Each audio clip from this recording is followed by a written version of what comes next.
25 and I might double a football field. Let's go Kings. Let's do checking in with y'all, boy. Yes, sir. Let's go. Lock me in. I'm telling y'all, I'm gonna work that shit. Hey, let's go, y'all, boy! Let's go! Let's go! Turn down, y'all, boy. Hey, hold on, move that grip, boy.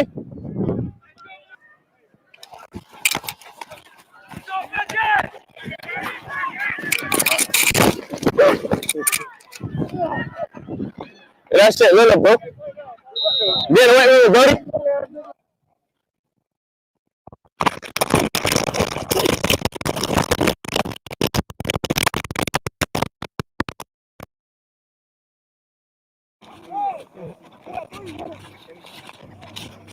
Hey, I really like that. We really like that. Chill.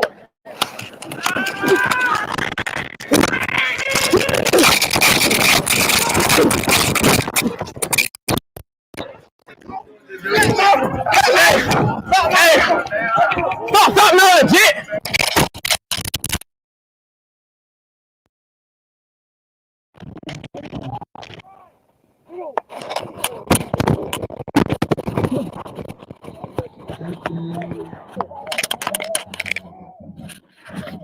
Hey, let's go.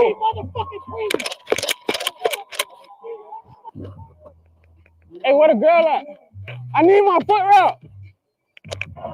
Hey, y'all told that.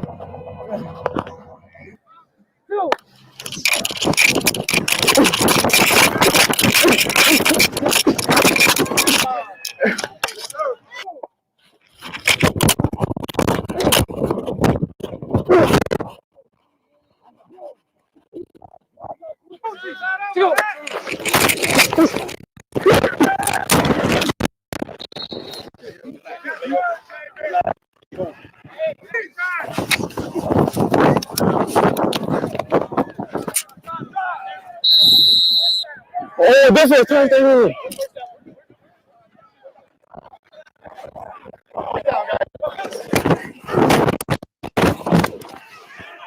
Kago.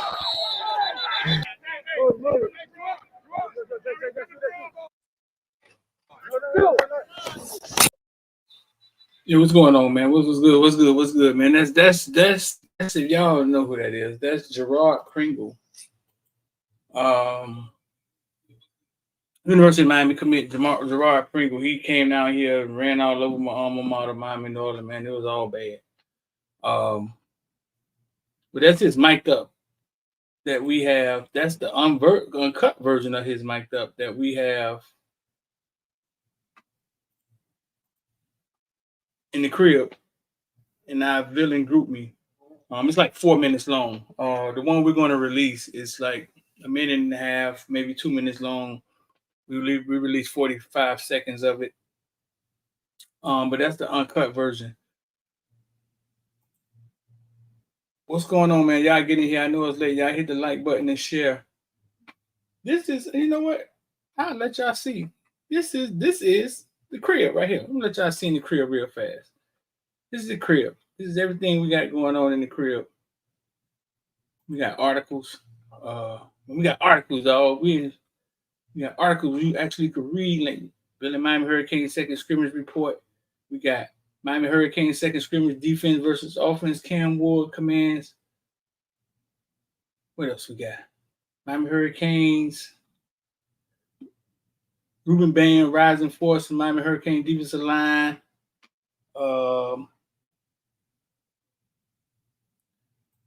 Cam Ward effect elevating the Miami Hurricanes quarterback room. That's some of the articles we got, man. We got a fired up room here with a bunch of hype videos. Got our general chat. We got a Canes Alert, a bunch of Twitters pop up in here. A bunch of Canes Twitter. Man, it's like a Hurricane Disney World. We got our exclusive content right here with some exclusive stories in here, man. Like, what's the last story? Kellen White earns University of Miami offer. Inside scoop story on that, man. Where we actually reached out to Miami about Kevin Wiley during the game. Duke Johnson, future coach, got an article on that. So yeah, bro, man, y'all come check us out, man. You want to be a villain, be a part of Crib? Well, that's a Trevante Valentine interview. We played a part of that last time. Trevante Valentine interview told us how he done the Nafrio suck. But yeah, that's just a little quick look into the villain membership, man. The crib, what we call a crib. I'm gonna bring my boys in here, Kyle and Mitty. And we're gonna talk about tonight, man. 5 most important people. That's what we're gonna get into tonight. We're gonna talk about 5 most important people. Mitty, give me a thumbs up when you're ready, dog. You good? All right. All right, boom. There go Mitty. There go Kyle. What's going on, bro? Chilling. It's good. Yo. Chilling. What's going on, man? I was just letting them see into the villain membership a little bit, man. Just give them a quick look into what's going on in there, so it won't always be a cave with the door closed. Let me see if I got a roster, man. I just left Miami Northwestern game. Watching Northwestern versus Coconut Creek, and everybody know Teddy Bridgewater's Northwestern coach. Probably everywhere he goes this year, it'd be like a goddamn rock star coming to your school, crowded, and everywhere. But very impressive, dog. 2 weeks in a row is Calvin Russell. 5-star, 6'5", 195 pounds. What also impressive is Davari Flowers. I think Davari's a junior. 6 foot, 180 pounds. Track kid, man. Fastest kid on the field every time he step on the field. He's very comfortable with the ball in traffic, man. He ran back a punt tonight. I think he ran back a kickoff last week. Kind of Corvin Lambish. He's going to move. You're going to start hearing that name, bro. Davari Flowers. I think he transferred from Miami Central to Northwestern. But he's very comfortable with that ball in his hand. But Calvin Russell is just a fucking force, bro. Like, we can't let him get out of. That's the next one we can't lose. We can't let Calvin Russell. That's the next one. We can't let Calvin Russell get out of there. And his mama is already in the University of Miami Hall of Fame for basketball. There's no way we let Calvin Russell get out of here, man. That'd just be a travesty. But I think he may want to play basketball also. You know, you won't be acting kind of funny with that. But they own him, man. I think they got the bead on him. They got the lead on him. So listen, man. Let's get Flowers related. Is Flowers related to Zay? Zay Flowers? It's a good question. Yeah. He in Zay Flowers. Eric Flowers. Eric Flowers. Yeah. Davari Flowers. I'm gonna find out, man. Junior, 6 foot, 180 pounds. Cornerback, but the kid is explosive with the ball in his hand, dog.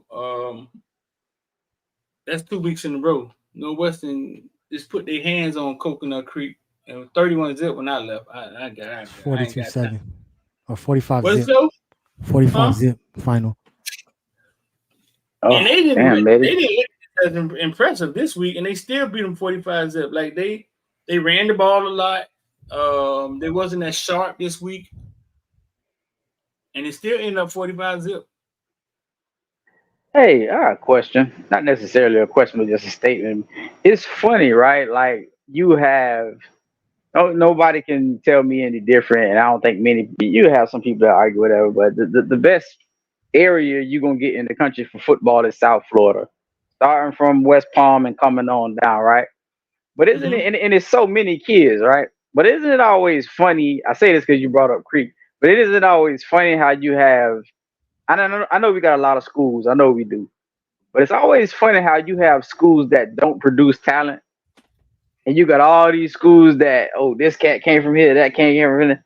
And it's just like, how you end up at a school that nobody don't come out of, nobody don't shake nothing from. Like at least not on a halfway consistent basis and stuff. I just thought about that. I was just kind of You no saying shot what? You at saying Creek, but I'm just saying you're a talent? You're saying what are you saying that?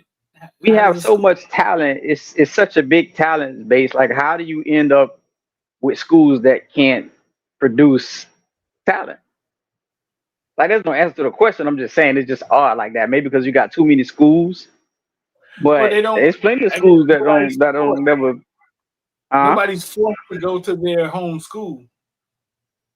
I mean, but even at the time when it was, remember? So in the '90s and early 2000s, we had to go to our home schools, and them Right? schools still weren't producing shit, and they were urban schools. It wasn't like I can understand you talking about Douglas and Coral Springs because you ain't really ain't got too much of a melting pot of kids there. But like some of these other schools and stuff, like your Northeast and your Coconut Creek, you might pop one out every now and then, but man, that's kind of crazy, man. Because there's so much talent. I don't know what the schools would be down in Miami, but Yeah, yeah, I mean, it is so much talent that sometimes you get exactly the opposite of what you're saying. You get a kid like what's the big wide receiver that was at West Broward? What's his name? I just mic'd him up. He was about to fight in the mic up. But I think he's gonna go to Florida. He's committed to Florida already. see, Uh, New King, look, New King got out. New King, how old are you though, bro? He said he went to Creek Springs and Piper. Boy, ain't nothing coming out of there. Shit, Soccer you schools. combine them, yeah, soccer and baseball. You combine them three together, boy, you might get two niggas. Creek had a No stick. Creek disrespect. had a stick a couple years ago though. Maybe they did, but I'm just saying, They like for them, sent it's Blake. like They sent, Joshua Moore. huh? it's not You see about me talking about it, Joshua it, Moore? Josh Moore, yeah, Josh Moore, yeah. yeah, it's not about it's not about them being good at all. You know what I'm saying? It's just like the talent production. Like they might every couple of years there might be a guy or two pop out. You know what I'm Uh-huh. saying? But it's just kind of like on a consistent basis. Ain't nothing popping out of these schools, man. It's crazy.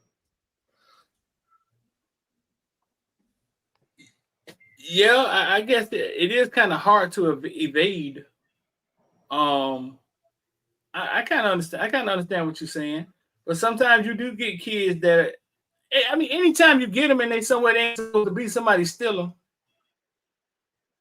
Yeah, that's true.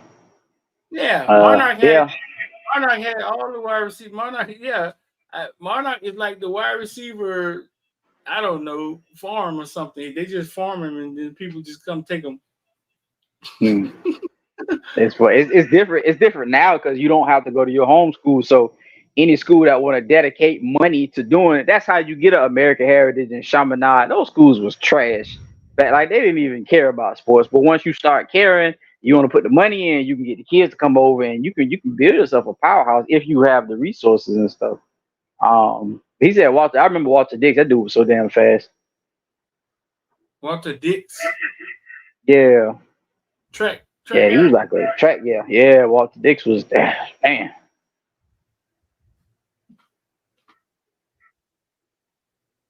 All right, man. So we're gonna get into it, man. We're gonna get into I'm gonna ask Kyle and Mehdi 5 most important players, and in the comment section, man, y'all could chime in and Wait, you let us said know who players or y'all 5 people? most important. Huh? I said I think it should be People Street. 5 most important people. Yes, sir. So that changes what? That makes it what? You saying people? So y'all can say what? Y'all add what? The cheerleading coach, Anybody water dealing with the boy. program, I can say Coach Hayes if I want to. Anybody that's dealing with the program. 5 most important people. Okay, nah, that makes it a lot more interesting.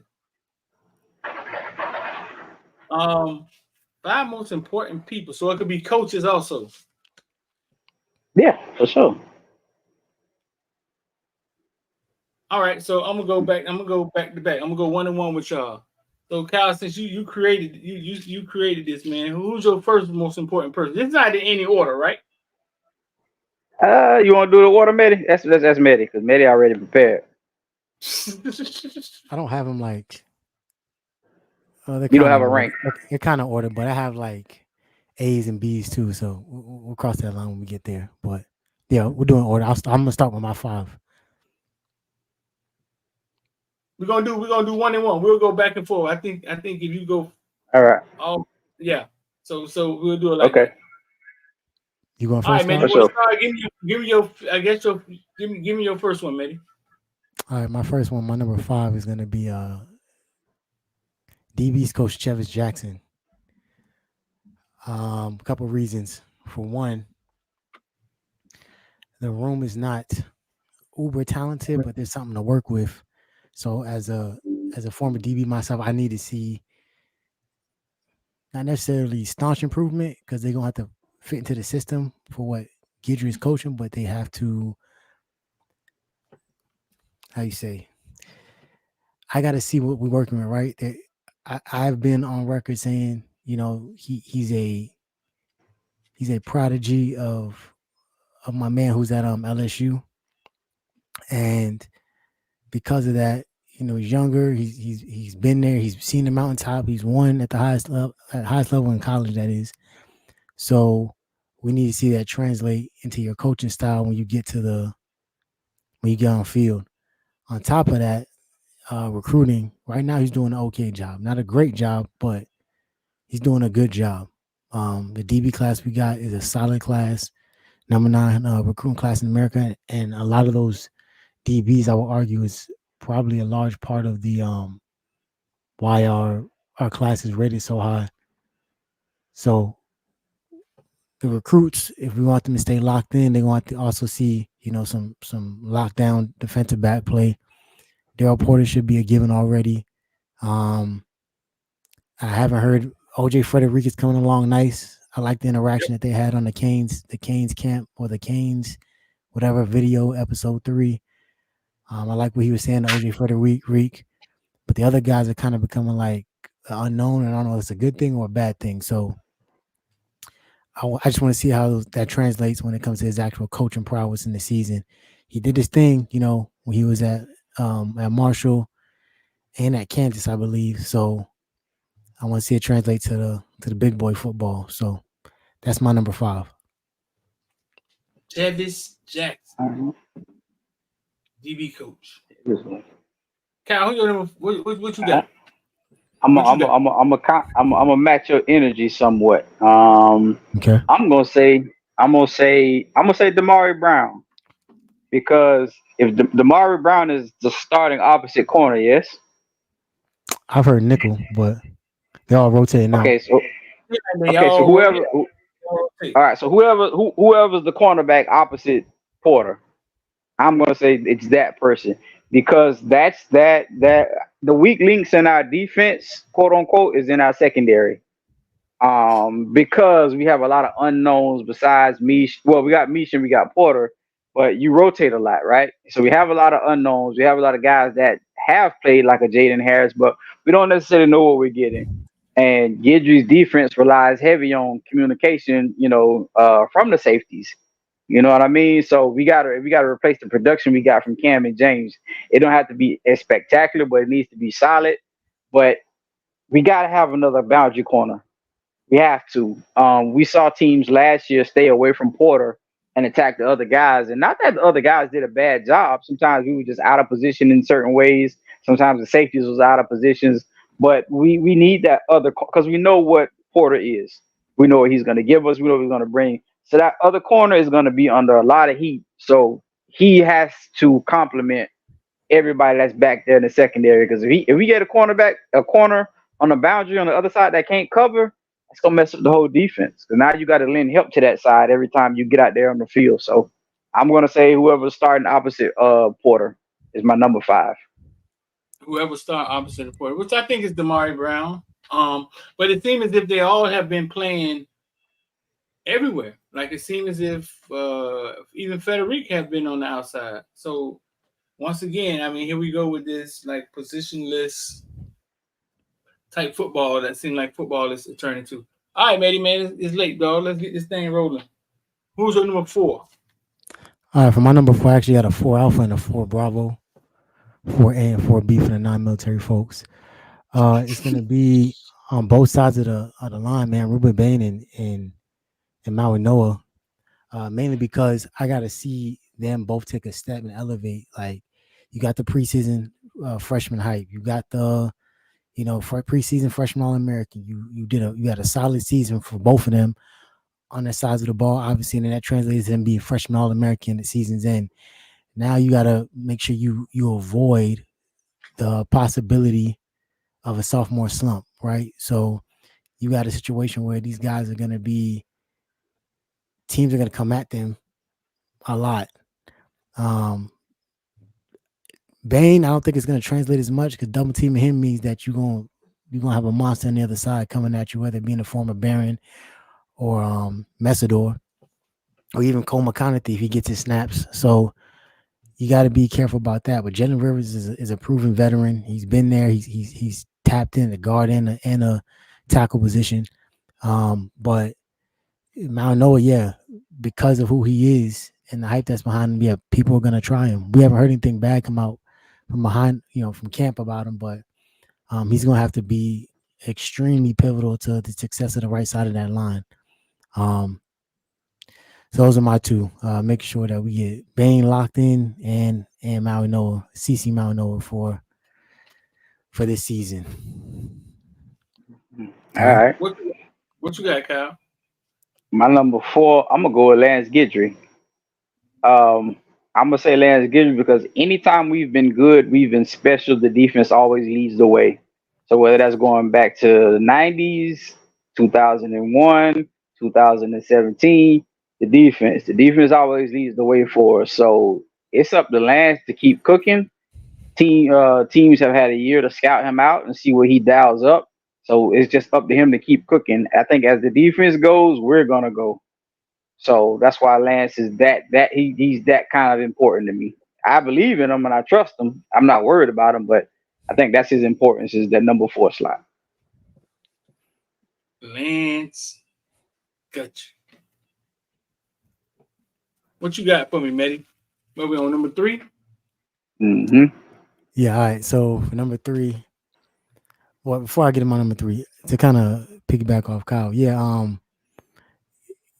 I love Gidry's philosophy, and I think, and I agree with Kyle in the stance that the defense has to be like defense wins games, offense wins games, defense wins championships, right? So we're gonna have to be extremely special on that side of the ball. I don't think we're facing any juggernauts on the offensive side of the ball really at any point in the season. There is a question mark to me about Virginia Tech. Louisville. Yeah, I think that's more coaching than anything. Right. If you can scheme that up and not have guys running into each other on wheel routes and shit, then the rest should be fairly easy to navigate. But if that defense plays up to the potential it's supposed to, and once again we didn't lose a lot of games, we didn't get blown out in many games. I think Louisville was probably his worst offensive performance, and most of them guys are gone. Isaac Garendo is not there; he's in the league. They do got Don Chaney, but we don't know what type of Don Chaney we're getting. So, and I'm not crazy about Jaleel Skinner personally, but to each their own. So yeah, if that defense is legit, then we in for a big year. But my number 3 is gonna be Mario Cristobal. Mainly because I'm not gonna be like the rest of the other media talking heads and say this is a quote unquote make or break year, but I am going to say that the future trajectory of this program, when it comes to talent acquisition, when it comes to just being taken seriously as a contender, just kind of be put in that realm of being considered one of the quote unquote elites, it's got to start happening this year. I'm not asking you to blow everybody out. I'm not asking you to, but the ACC, this is year 20 in this league coming up. 20 years. What is this? I think it was co-champions this year, coastal champions this year. Co-champions once maybe. And 2 decades in a league that you never won. Like at some point something got to give. This is the most on paper, the most talented roster we've had, at least since 2017. I ain't gonna say ever. I ain't gonna say since 2000. Let's just call 2017 to keep it to keep formalities out of the way, right? But at the same time, I think the recruiting is at a fever pitch. Some of the highest recruiting classes we've ever had in the Rivals 247 on 3 era are at Miami right now on campus. So at some point you got to start seeing it translate, right? I'm not gonna beat the horn and say things like, "Oh, if he don't get it done, he got to get fired." It's year 3 of a 10-year contract, 8-year contract. He ain't going nowhere no time soon. But if you want to get this program over the hump to where your roster starts looking like the Ohio States, the Alabamas, the Oregons, the Georgias, you have to get it done now because these kids aren't going to keep waiting. If they 17, that means since they were 10, Miami's been mediocre. They watch Miami be mediocre since they've been old enough to really understand and grasp football. So a 17, 16-year-old ain't going to keep waiting and watching these other programs be on the same level of consistency, right? Always being in the conversation, always being mentioned amongst the greats. Eventually they're going to get tired of it. So, yeah, we have to have that talent that you have on the roster translate this year. And sooner rather than later. I ain't saying you got to blow everybody out, but you got to have some statement wins. He already has a couple, in my opinion. Some people might not agree, but Texas A&M and Clemson, after how long we've lost to SEC and Clemson in general, is huge. And now you got to kind of start making that mark. Like you go out and beat Florida, which I think will happen. You beat Florida State for the first time in 3 years, 2 years, and now you're cooking with grease. And the rest of the schedule, you just got to navigate and win the games you're supposed to, and the rest is history. I got my number 3 is going to be our starter D tackle or D tackles. Lance Guidry's defense can't go to the next level without some fat kids. And I said that all last year. Y'all saw once we went Taylor. Once we lost Taylor, yeah, we were able to make an adjustment, switch our defense, and put Hunt in the middle, who I think did an excellent job, like for what he's capable of doing. Like, cause he's not a big 340-pound dude, but he held up well, right? But in order for his defense to go to the next level, we need gap fillers, run stuffers, pressure up the middle. Like we need that. So whoever I start in D, I say either D tackle or D tackles because it's possible we just go with a D tackle and put Mesidor at the other D tackle, and then I know what I'm getting out of Mesidor. You know what I'm saying? So I start in D tackle or D tackles. So if Mesidor's on the end, and we say have Cook and whoever, those guys. That beef in the middle is my number 3. That's the most important part. I think is going to be of our defense is that beef in the middle. That's how we get to the next level defensively. I agree. Back to Medi. Go ahead. I got a question for you, Medi, and then you can jump in what Cal said. Go ahead. Mario Cristobal 10 years, right? Mm-hmm. What you seen so far? You were locking in with Mario for 10 years right now? Okay. I'm gonna paint the whole picture. From what we've seen from the Miami Hurricanes administration over the last 30 years, and what you've seen with Cristobal so far, would you lock in with Cristobal for 10 years right now and be like, man, listen, fuck it, even if he just keep recruiting like he recruiting, we should be fine. Like, would you lock in with him for 10 years? It's a good question. I think it's too early to call it, but like if I was looking at this from purely not a subjective but an objective standpoint, I would have to say yes, simply because there's been year over year improvement, right? Year 1 was technically the worst. Well, when the last time we had a losing season? Al Golden? A losing season? Thank Golden. Golden or Was Shannon, Rick right? last year? Was Rick last year losing season or no? No, I don't think so. I don't think so. Okay. I know we got our ass for the LSU. Oh, But probably Golden last year or Shannon last year, one of them. Yeah. Or was it Manny's last year? Where'd Manny go? No, man, he never had a losing They season. never had a losing season. Okay. Mm-mm. So yeah, I'm gonna go with Golden's last year, right? But it wasn't like that was at the end of his tenure. It's at the very beginning, which is how I would rather it be, right? Uh-huh. Learning how to win is a thing. It's not something that you just walk into. Like you have to learn how to win and understand how to win. You gotta have a winner's mindset on the program. You gotta have people who are buying into your process. Um, so from an objective standpoint, as in the objective is to continuously make improvements, I would say yes. Today, if you ask me, I would say yeah, I'll lock in. Now, obviously, the Mhm. answer can fluctuate based on the success of this season going forward and the team. But I think the people internally understand what it is. I don't think you pull in the people that you pull in and the standard of people that of player that you pull in if you think you're just gonna pack it up. Those guys got something to lose too. And it's NFL draft stocks, so I think they're all bought in. He just has to be able to replenish that talent the next year. But to answer your question, yeah, I would lock in You would lock right in with right them now. Yeah. right now. Somebody in the comment section said absolutely. I mean, we haven't seen it like this here in a long time. We haven't seen it like this since we've been in the ACC. The closest we got was what, like I said, that 17 class, and that next year we had the Mark Pope class. That ended up being a damn joke. I think Um, I, I think I think how they're taking advantage of the evolution of college football and the way they grabbed the shit by the horns and ran with it. I think will be. I think it's a good reason to think that it can last for a while. Like they have some longevity. Like you'll be good if you lock in with them for 10 years. College football evolved right in our face, and they just jumped right in. It was like, all right, well, we're gonna do it like this. We're gonna jump in this portal. We're gonna get this money out here. We're gonna start giving shit to youth football players. We're gonna start offering youth football players.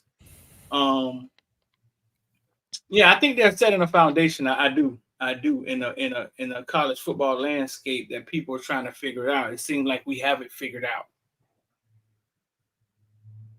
I don't know if you heard this article the other day from Bruce Feldman, but I guess they were talking about how NIL deals are actually structured, and it was an interesting take. I guess apparently when they say a kid gets $1 million, right? Uh-huh. They don't actually get like physically $1 million. Apparently, they get like things that are valued at that price of money. Does that make sense? Oh For example, wow. yeah, if I'm Cam Ward, like I'm Sometimes, not, I mean, they don't worth get, $1 million. Sometimes. yeah. From my understanding, like Give me Cam an Ward, example. What did he say? Give me an example. Let me hear it. I don't know if this is Cam Ward's. I'm just using this as an example, but it's like we will give Uh-huh. Cam Ward, like he signs an NIL deal for $1.5 million. We give him a $1.5 million condo, or maybe a $500,000 condo that he gets to live in for the season. We'll give him a vehicle that's $90,000 to $100,000. He gets Mm. to drive in. Like those things all accumulate to the price of the NIL deal, but not the actual like financial compensation, if that makes sense. Oh Sometimes no, it you can is, go to sometimes hell. it is. They do I get Yeah, I think every deal financial. is different, right? I Yeah, think I think the key word is deal. I think every deal is whatever. It's different. It's what's in the contract. You know what I'm saying? So I can see how in some instances that's what's happening. Um, Hmm. like with Tyler Van Dyke, I think he got like a what, like a gold BMW or some shit, right? Like that was who? part of the Tyler Van Dyke. He like that was Gold. part of the deal. Like he got a fucking like Yeah. 7 or 8 series or some shit. The value of that vehicle was added to the NIL price, Yeah. right? Like That's if the he got six hundred language. thousand, yeah, the vehicle at 90, $100,000 is part of that 600,000, and then he gets whatever financial compensations and things like that. So Mm. No, I'm straight, bro. Hey, look, parents, y'all read these contracts or have somebody read them for you. Got me fucked up. You ain't finna be giving me no. It's all in contract language. Like you say, a deal worth $1 million. Yeah, these other things are worth to add it up. Nah, bro, give me my money, bro. I don't need your condo. I live up my car. Give me my goddamn money. Money. Hey, but real quick before we move on, did you see the documentary Amazon is coming out with about NIL? Nah. I just saw the commercial tonight, so maybe it's probably brand new. They had Angel Reese, Flau'jae, that white girl from the LSU, and they were just talking about like Flau'jae was like, yeah, I love basketball, I love the game. She said, but now I'm also able to, take care of my family. And they said the same thing you just said, like NIL, everything changed like right in front of our eyes. So there's like this little documentary on Amazon and stuff, and it looked like it's gonna be. I don't know if it's just gonna be mostly the women. I don't know. I can't. It's not in my brain if I saw some guys or whatever. But it looks pretty interesting. So just putting it out No, there. I didn't see that. You know what it's called? Shit, no. I forgot. But I'll run it by y'all. I'll run it by y'all tomorrow. I'll find it. So anyway, number 3, Mitty. Or where we at? 3 or 2? What about we? 2 or 3? We're on 2, ain't we? It's called The Money We on Game on 2. Amazon. The money That's what it's game. called, the money game.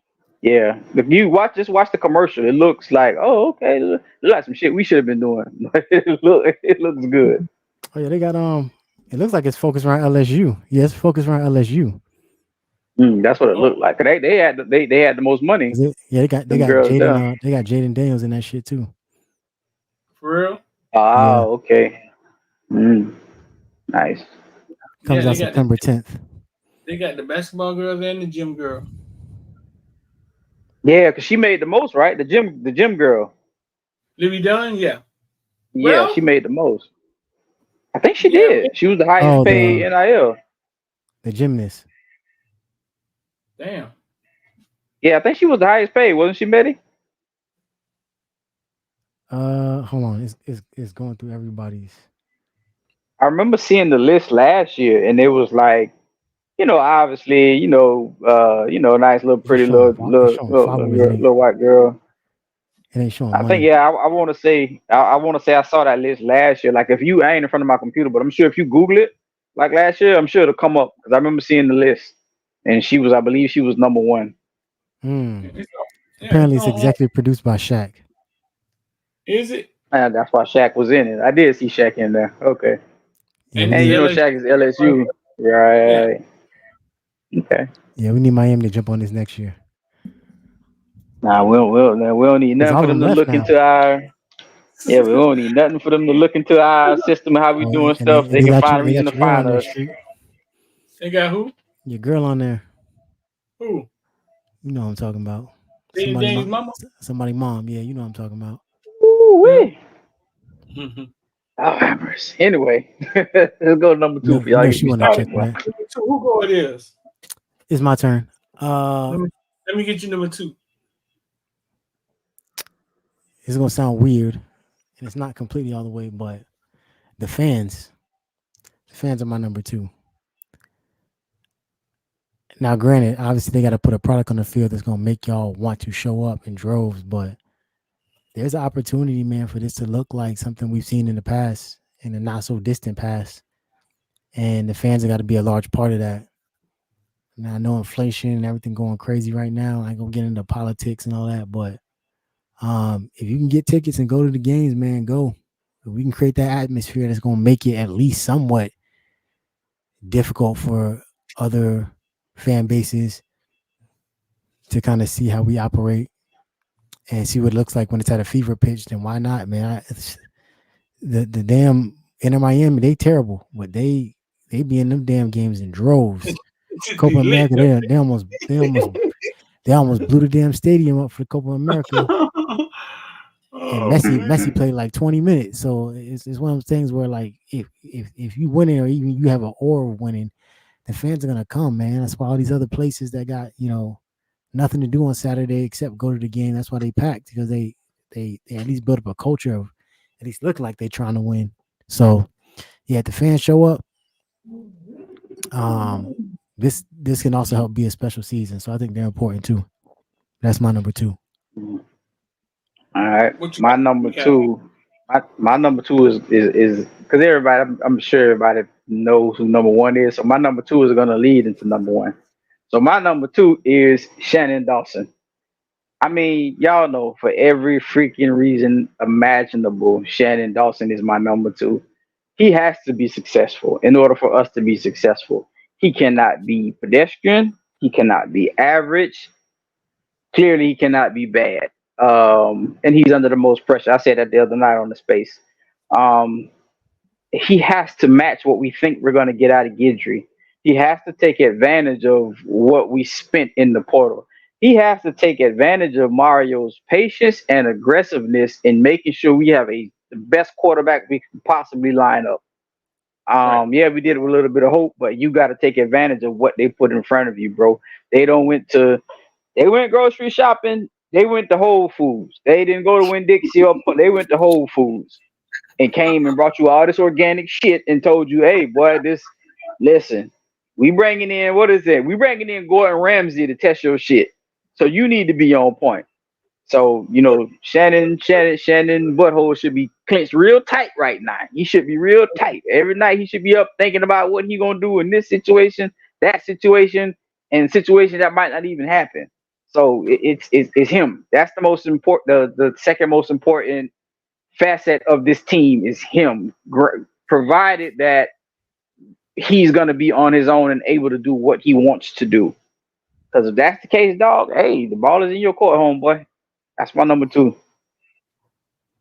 Real fast. Does Cam take some of that pressure off him? We'll get to I believe that. so. Okay.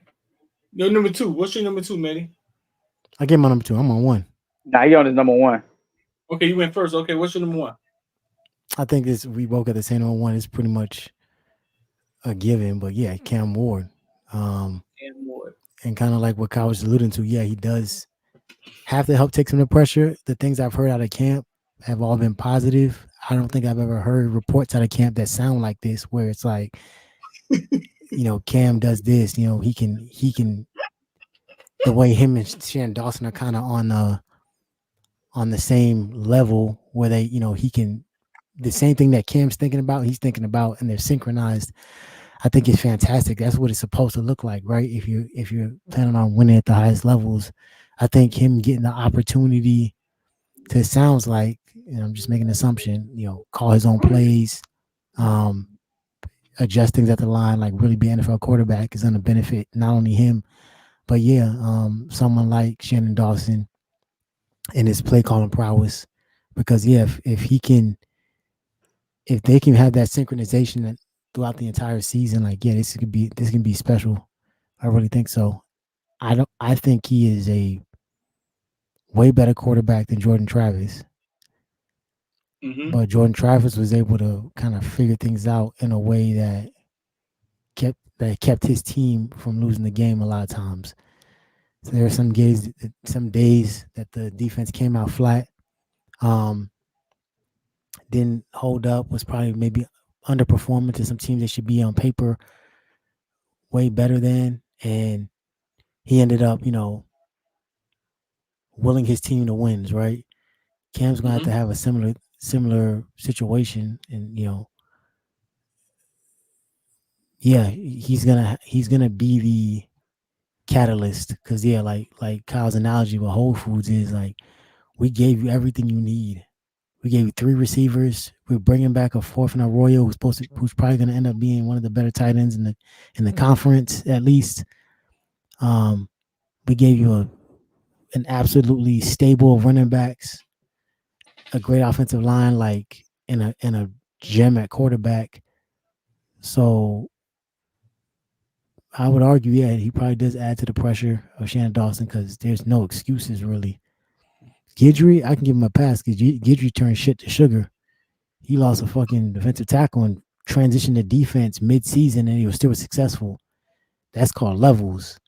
Whereas Shannon Dawson, and that's not all totally on him, but his quarterback. And I'm really itching. I don't give a damn about.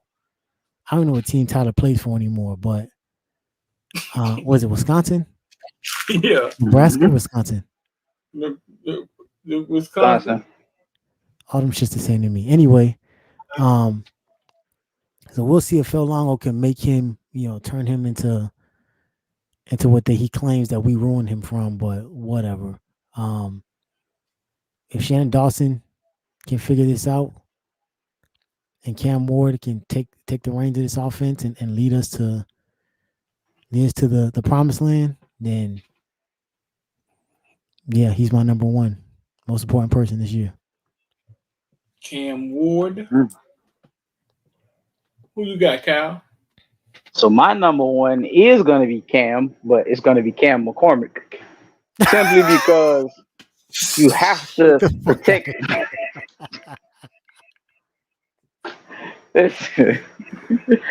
All right, look.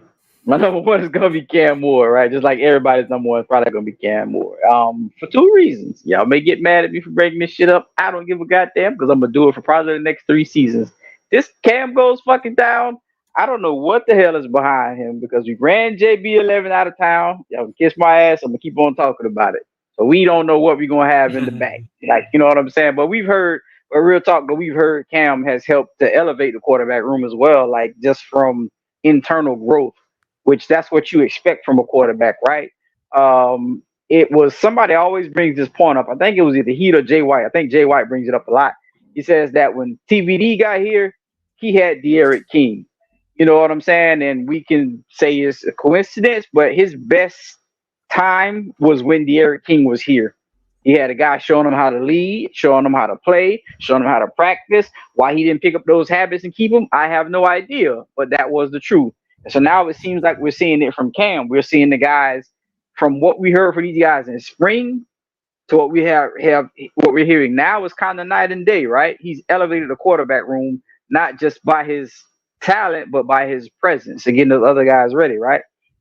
But also, he takes pressure off of Dawson because he knows because Dawson can breathe a sigh of relief and say, okay, I can let Cam in whatever situation, I can let Cam run what he wants to run. And in the back of my mind, he's not gonna like let Cam take the fall, but it's always, you can always say, well, yeah, I'm trying to let him do his thing or whatever when you having this conversation with Mario or whatever. So I think it takes a little bit of pressure off of him. It helps him out a lot. So I think those two are gonna be connected and intertwined. And I think you have to be able to say, shit, man, I can play call anything I want to because I have a guy who is not only talented, but smart, high acumen, has seen just about everything, has played on every level. And he's out there making guys better before we even get started. So I got a knot that I can lean on. You know what I mean? So these guys are going to be intertwined more so for Dawson's future than Cam's. Because Cam is going to make his own future. But Cam can make Dawson into Joe Brady if they play the game right. So Cam is number one because if Cam goes down, that's clearly going to be the weakest position on the team. And just the fact that, like, I think everybody's kind of putting all their chips to the table on Cam.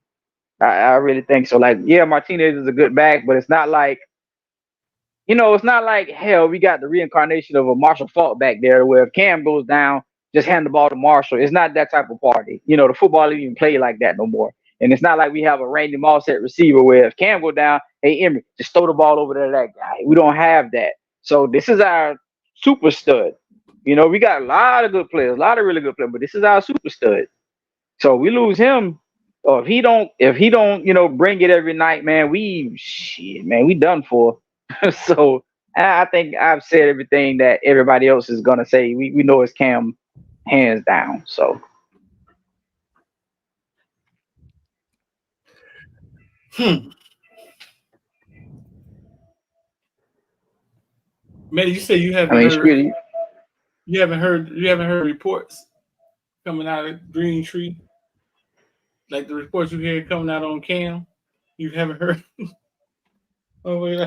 Wisconsin. Shit, man, TVD up there running motherfuckers over. I don't know what Matty talking about. That's the hate. That's the hating shit. He said he's never heard reports like the shit he's hearing Cam doing coming out of the. You know what I'm saying? He's never heard reports like that. And they're like, man, Cam came in the locker room the other day. Motherfuckers took the Gatorade and turned it into wine, fool. Merlot. We ain't had Hey, shit to look, drink. when I see Cam run over our starting linebacker like TVD did, then I'll say something. I give him his props. Maybe you just hating right now, bro. Yeah. No, bro, listen. I mean, he may be the most important person because I think we got a Joe Burrow situation here. Just like you said, you know what I'm saying? He may be the most important person we've seen in a long. We thought De'Aaron King was important. You know what I'm saying? When I went to practice, I saw how short his ass was. I was like, shit, this can't be that important. God damn it. But this is like this could be program changing, dog. Because it could start quarterbacks coming to the program. Yes, sir. I was gonna say that, like what Betty was alluding to with Mario, it sets up your future. So if this guy goes out there and he's finishes in the Heisman race, like he's actually sitting there, and or not even just the Heisman, but just take us to the promised land, take us to the playoffs, whatever, and it looks good. You know what I'm saying? And like you said, Street, quarterbacks will start coming in, talent will just start coming in, and just yeah. So for a Hey, lot in of the reasons, chat, that's the man.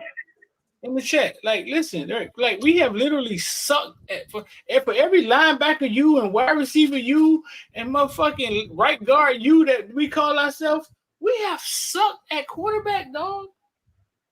We haven't had any studs at quarterback since who? Jim Kelly? Brad Kaya. Wait, what's a Jim stud? Kelly? What's a stud? Bernie Kosar?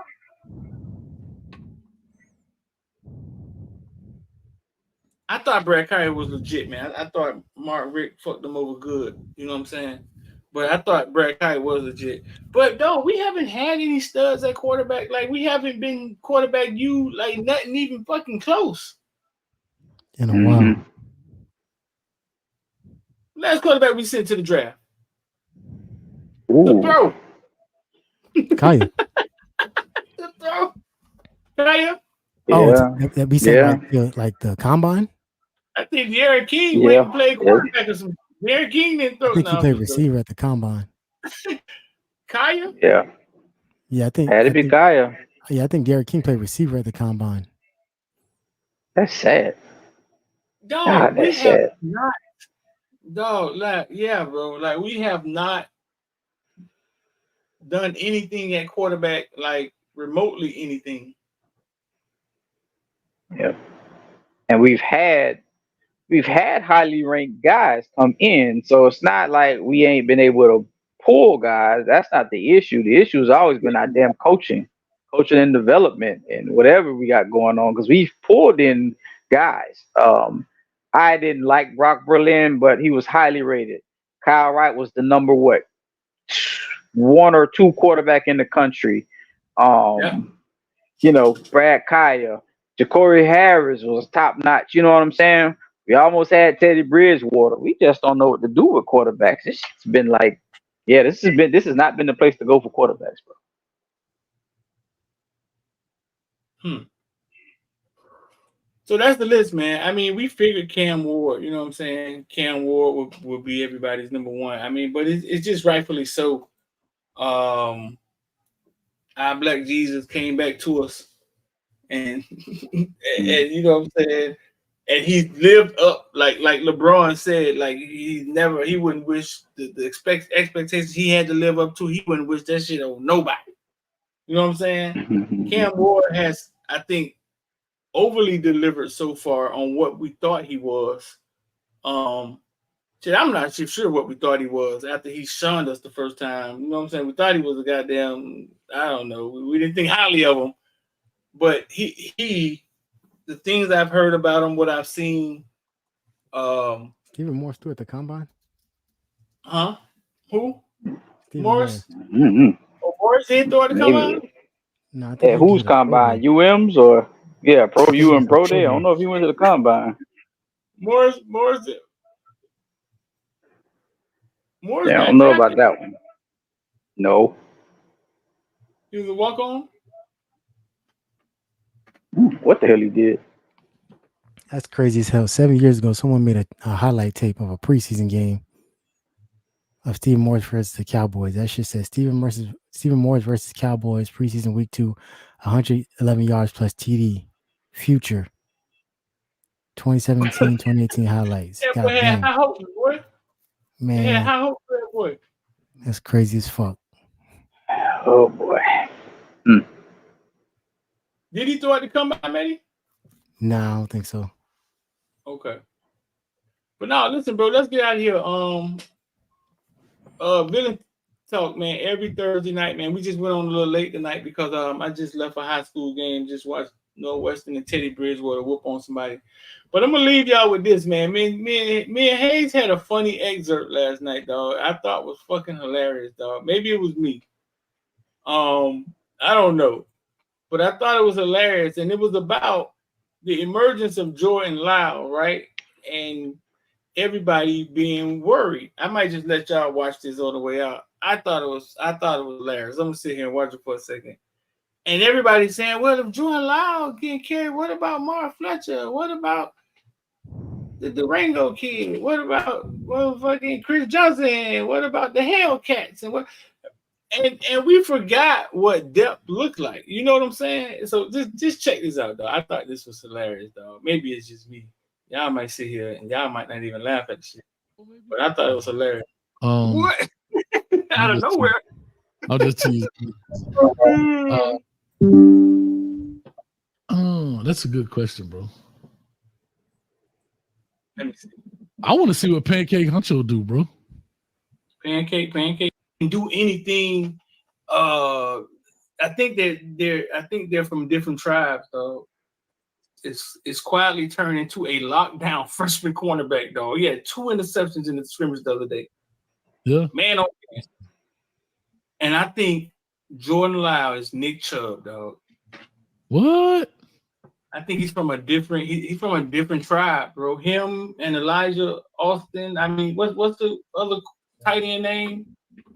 Williams? The young kid from Lofton. Vegas. Lofton.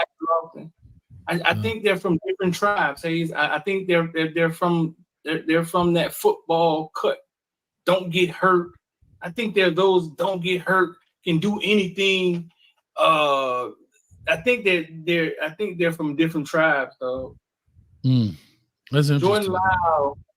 Jordan Lyle got some second team reps and the other day, dog. But I would say this before we get out of here. I want people to understand this. Every time you hear a new name, don't feel bad for Mark Fletcher or don't feel bad for Chris Johnson. Because it's all about competition. Y'all was talking about it earlier. Mm-hmm. Mark Fletcher needs Jordan Lyles for him to be the best version of him. Chris Johnson needs Jordan Lyles to come in and tell him, bro, listen, I don't see you. For Chris Johnson to be the best version. You know what I'm saying? That's how it evolved. That's development to me. Gonna get a little quirky right here. So when you say that, don't feel bad. Like they got enough years and enough time to get their chance if they're the guys. But it's competition, bro. Don't forget we once had Clinton Portis, Willis McGahee, and Frank Gore. Like this at a game. Don't forget, dog. Them boys at the game like this. Don't forget, we had the greatest Dade County running back check into Miami. Right. And hey, you knew. And looking you at knew the Jumbotron. He like this, looking at the Jumbotron. So wish I could play. Don't forget them days and what it looked like when we was great, though. It looked like competition. That's what it looked like. And maybe I even left out a running back. It probably was one more, right? It was one more, wasn't it? Tyrone Moss was back there. Yeah, you had Clinton, you had Tyrone Moss, you have a young Frank Gore, Willis McGahee. Yeah. Bro, you like this? Yeah. Yeah. So don't feel bad. Like, nah, we ain't in them days where the freshmen gotta play. We in competition now. And, bro, you had a Bubba Franks, Shockey, Winslow. They like this. Winslow on kickoff return. He don't put return tackling people. Don't forget those days, dog. What greatness looked like, what real depth looked like, what real South Florida looked like. Because I think it's easy to load the boat here because of where the school is located. Yeah. Najee Davenport was who he was missing. Yep. Fullback. Talked to my homeboy. Talked to Najee today about his son, Brand. Son, Brand, 12 years old. Boy, he's coming high school fast. Najee had to be the fullback because, you know what I'm saying? Like, think about that, bro. Like, and to this day, he hate that shit. He hate that he accepted that shit. Like, he like knew when he got to Green Bay told him, bro, you're not playing fullback here. When they actually got to see him in practice. Bro, wait up. The NFL told Najee, you're not going to be a fullback. That's how fucking good he was in that Miami. To get him on the field, he had to play fullback. Today's kids could never. Right. How he was, Hayes? What Frank going doing? He was sitting on the bench waiting his turn. Gore, the greatest running back ever in Dade County. How he was, Hayes?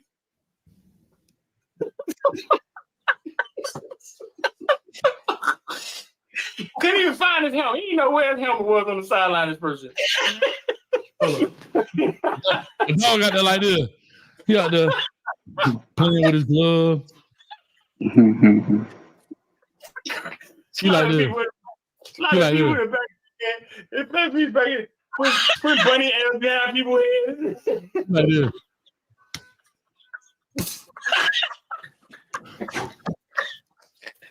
You know why this so funny, dog?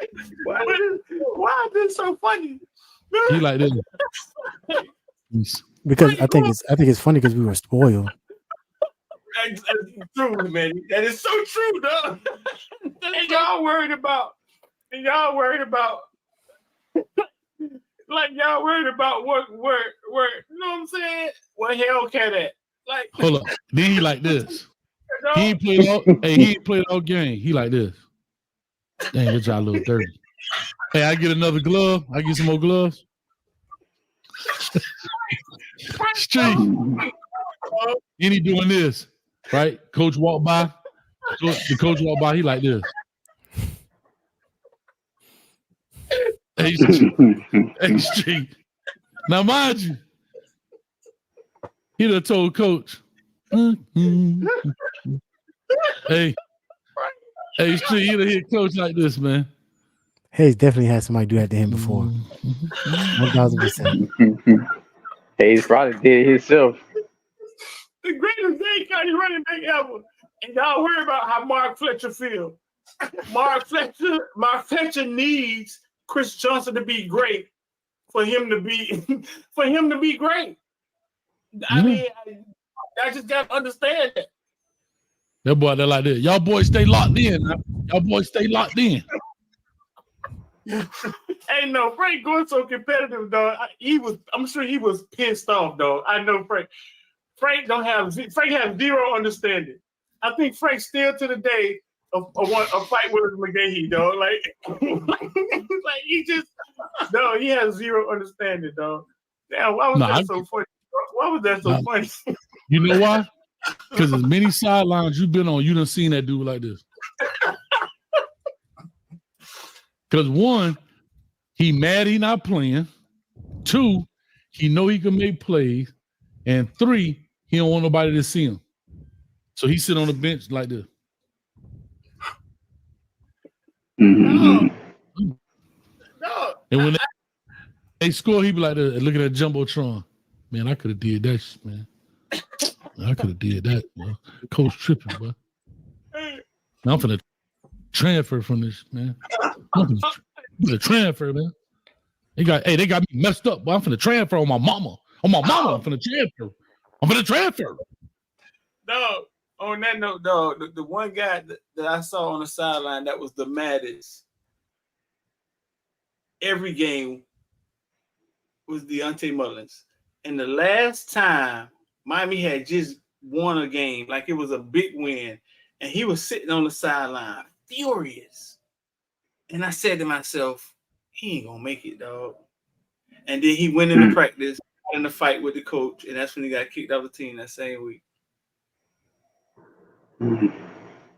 Whatever happened, like he got into something where the coach said something. That dog, he was furious after a win, and I was like, damn.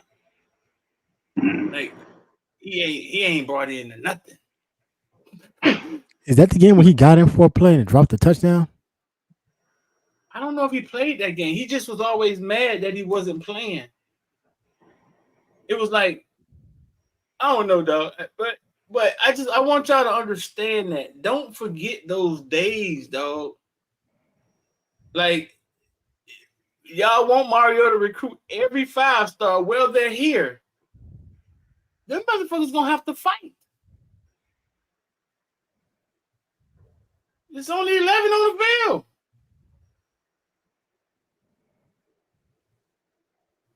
And in the fight, the cream will rise to the top. It'll make everybody better. Some people gonna leave. And I mean, but that's just what it is. But Mark Fletcher needs a Damian Martinez and a Jordan Lyle to push him. And I'm not saying he needs to be pushed. What I'm saying is they need that competition. That's something the coaches fucking can't create.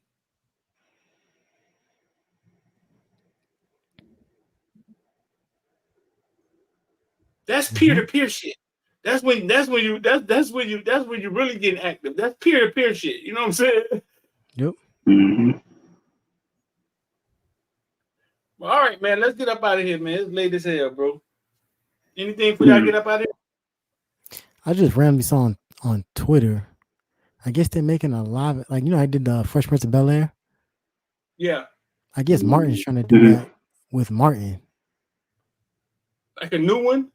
Yeah. Turn into a drama? Like a story surrounding Pam and Tommy. But they look different, Oh, right? God. But it's younger people. But it's younger people? Yeah, obviously. Okay. I'll put it in the group chat. Hold on. Manny has the most active fucking internet. Like either he can scan like he has the most active interest. Manny discovered ChatGPT. Period. He Fucking did. year ago. For us. He did. No, he discovered for everybody around us because nobody from Luther Campbell to goddamn nobody knew what it was when he discovered it. For sure. Street, man, I see this shit, man. It's gonna make Google look like fucking building blocks. I was like, what the fuck is that? He talking about? He's like, this shit is crazy. And we went to play with it, with the pictures and shit, man. And dog, I do everything with it now. That was like a year and a half ago. Yep. Appreciate the shout out. Huh? I appreciate the shout out. You like your internet is way more colorful than mine. Mine go from fucking stock charts to goddamn Discord. That's it. I don't get a lot of discovery going on.